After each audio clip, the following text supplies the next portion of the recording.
Assalamualaikum warahmatullahi wabarakatuh. Hai semuanya, perkenalkan nama saya Zara Fadila Firdaus. Saya dari Universitas Esa Unggul, Kampus Bekasi Harapan Indah.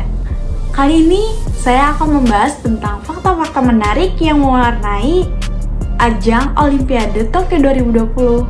Apa aja sih fakta-fakta menariknya? Mari simak.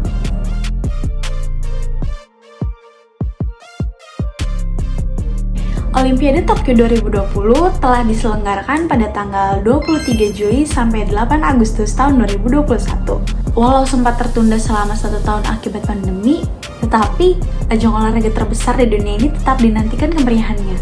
Apalagi Jepang menjadi salah satu negara di Asia yang terpilih menjadi tuan rumah untuk kedua kalinya. Pada tahun 1964, Jepang terpilih sebagai tuan rumah Olimpiade untuk pertama kalinya, di mana lokasinya sama dengan yang sekarang, yaitu di Tokyo. Keputusan menjadikan Tokyo sebagai tuan rumah Olimpiade 2020 diumumkan oleh Komite Olimpiade Internasional atau IOC pada tahun 2013 di Buenos Aires, Argentina. Berikut fakta yang menarik yang terjadi di Olimpiade Tokyo 2020. Fakta yang pertama yaitu ditundanya selama 1 tahun akibat pandemi.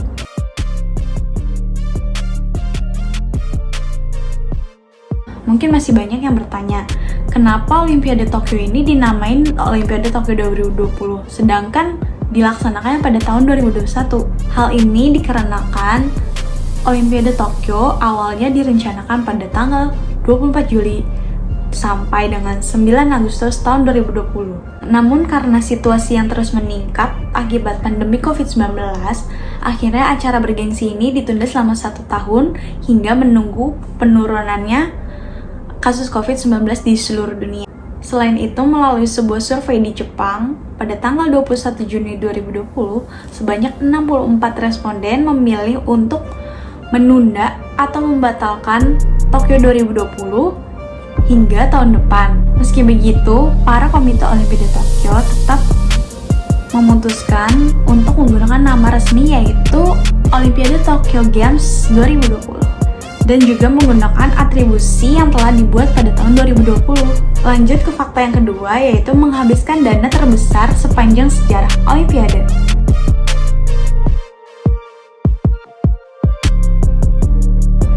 Pembengkakan biaya dari penyelenggaraan Olimpiade 2020 ini disebabkan karena kasus COVID 2019 dan penundaan selama 1 tahun lamanya. Besarnya dana yang awalnya diperkirakan hanya sekitar 7,6 miliar US dollar jadi membengkak sebesar 12,6 miliar US dollar. Tak hanya itu, adanya penundaan selama 1 tahun juga menyebabkan bertambahnya biaya sebesar 2,8 miliar. Sehingga keseluruhan biaya untuk penyelenggaraan ini mencapai 16,4 miliar. Hal inilah yang menyebabkan Olimpiade Tokyo 2020 menjadi ajang termahal dalam sejarahnya. Hal ini belum ditambah biaya pembengkakan lainnya, termasuk hilangnya pemasukan dari penjualan tiket. Karena Olimpiade 2020 tidak mengizinkan adanya penonton. Sebagai gantinya, 60 perusahaan Jepang harus membayar lebih dari 3 miliar US dollar untuk sponsor, sekaligus membayar biaya tambahan sebesar 200 juta US dollar untuk perpanjangan kontrak dengan IOC. Imbasnya, total ini pengeluaran di Olimpiade Tokyo 2020 menjadi 28 miliar dolar US dollar dan menjadikan ajang 4 tahunan ini yang termahal dalam sejarah. Kita lanjut ke fakta yang ketiga, diikuti oleh lebih dari 200 negara.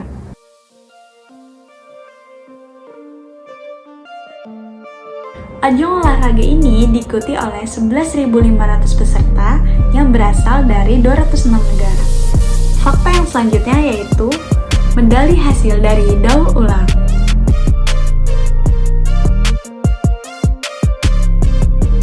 Siapa sangka, medali bagi para pemenang Olimpiade Tokyo ini berasal dari barang-barang bekas penduduk Jepang yang dikumpulkan untuk didaur ulang menjadi medali bagi mereka. Faktanya, Pada tahun 2017, pemerintah Jepang meminta masyarakatnya untuk mengumpulkan barang-barang elektronik bekas mereka yang sudah tidak digunakan lagi. Sebanyak 5.000 medali emas, perak, dan perunggu terbuat dari bahan-bahan elektronik bekas yang sudah tidak terpakai lagi, yang berasal dari baterai hingga handphone. Tak hanya medali, pemerintah Jepang juga menggunakan barang bekas tersebut untuk proses pembuatan tempat tidur, seragam, bahkan podium kemenangan. Fakta yang selanjutnya yaitu terdapat cabang olahraga baru.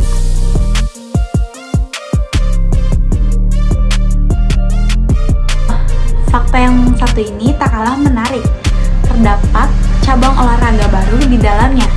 Awalnya, Olimpiade ini hanya memiliki 28 cabang olahraga.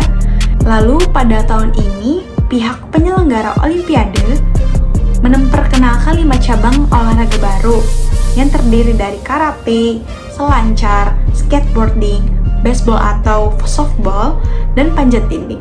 Di antara salah satu cabang olahraga baru, Indonesia mengirimkan salah satu atletnya, yaitu Rio Aida, untuk mengikuti cabang olahraga selancar. Fakta yang selanjutnya yaitu Olimpik Tokyo 2020 tidak memiliki penonton.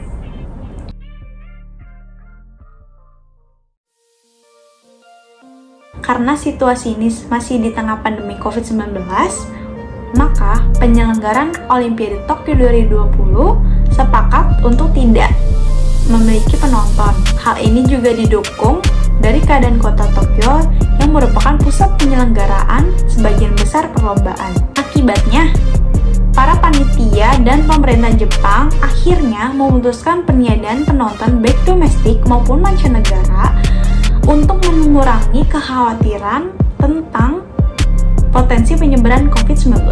Kita lanjut ke fakta yang berikutnya, yaitu pawai obor selama 121 hari.